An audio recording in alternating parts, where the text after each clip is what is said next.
은혜 갚은 호랑이 이야기를 하겠습니다. 옛날 어느 산골에 나무꾼과 늙은 어머니가 살고 있었습니다. 하루는 나무꾼이 산속에서 나무를 하고 있을 때였습니다. 갑자기 어디선가 호랑이 울음소리가 들려왔습니다. 나무꾼이 뒤를 돌아보자 커다란 호랑이가 나무꾼을 바라보며 서 있었습니다. 아이고, 난 이제 죽었구나. 그런데 호랑이는 입을 크게 벌리고 눈물만 뚝뚝 흘리고 있었습니다. 왜 이러지? 이상하게 생각한 나무꾼은 호랑이를 살펴보았습니다. 저런, 목에 뭐가 걸린 모양이로구나. 나무꾼은 호랑이가 무서웠지만 아파하는 호랑이를 내버려둘 수 없었습니다. 어디 보자. 이건가? 나무꾼은 호랑이의 목 속에서 커다란 뼈를 빼주었습니다. 정말 고맙습니다. 이 은혜는 꼭 갚겠습니다.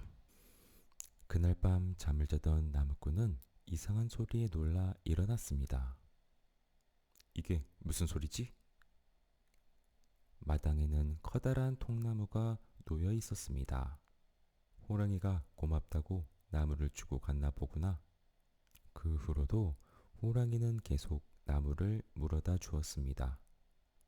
그러던 어느 날 어머니가 툇마루 위에 앉아 나무꾼의 결혼을 걱정하고 있었습니다. 다음날 아침 마당에 웬 아가씨가 쓰러져 있어서 나무꾼은 깜짝 놀랐습니다. 여기가 어디예요? 아가씨는 전날 밤 뒷뜰에서 호랑이를 만났던 이야기를 했습니다. 나무꾼은 그동안 있었던 이야기를 해 주었습니다. 아가씨는 나무꾼의 마음씨에 감동해 나무꾼과 부부가 되었습니다. 당신 집에 인사를 드리러 가야 하는데 가져갈 물건이 없네요. 다음 날 아침에 마당에는 많은 선물과 소, 당나귀가 있었습니다. 이번에도 호랑이가 도와줬구나. 고맙다 호랑이야. 덕분에 아가씨네 가족들도 나무꾼을 마음에 들어 했고 행복한 생활을 하였습니다. 시간이 한참 흘러 호랑이를 잡으면 큰 선물을 내리겠다는 임금님의 공지에 나무꾼은 호랑이를 잡으러 밤늦게 나왔습니다. 저기 멀리서 호랑이 한 마리가 보여 활을 쏘아 쓰러뜨렸습니다. 그런데 그 호랑이는 바로 옛날에 나무꾼을 도와주던 바로 그 호랑이였습니다. 저는 나이가 들어 어차피 죽을 목숨이니 저를 임금에게 제물로 바치십시오. 그러곤 호랑이는 숨을 거두었습니다. 나무꾼은 숨을 거둔 호랑이를 차마 제물로 바치지 못하고 양지 바른 땅에 묻어주었습니다.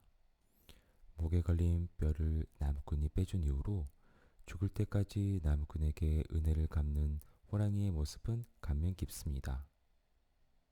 무서운 이미지를 가진 호랑이와 관련된 다른 동화들과는 달리 의리 있는 호랑이의 모습을 살펴볼 수 있는 이야기였습니다. 나무꾼 또한 호랑이의 의리를 지키며 무덤에 묻어줌으로써 둘의 우정이 돈독했음을 알 수 있습니다.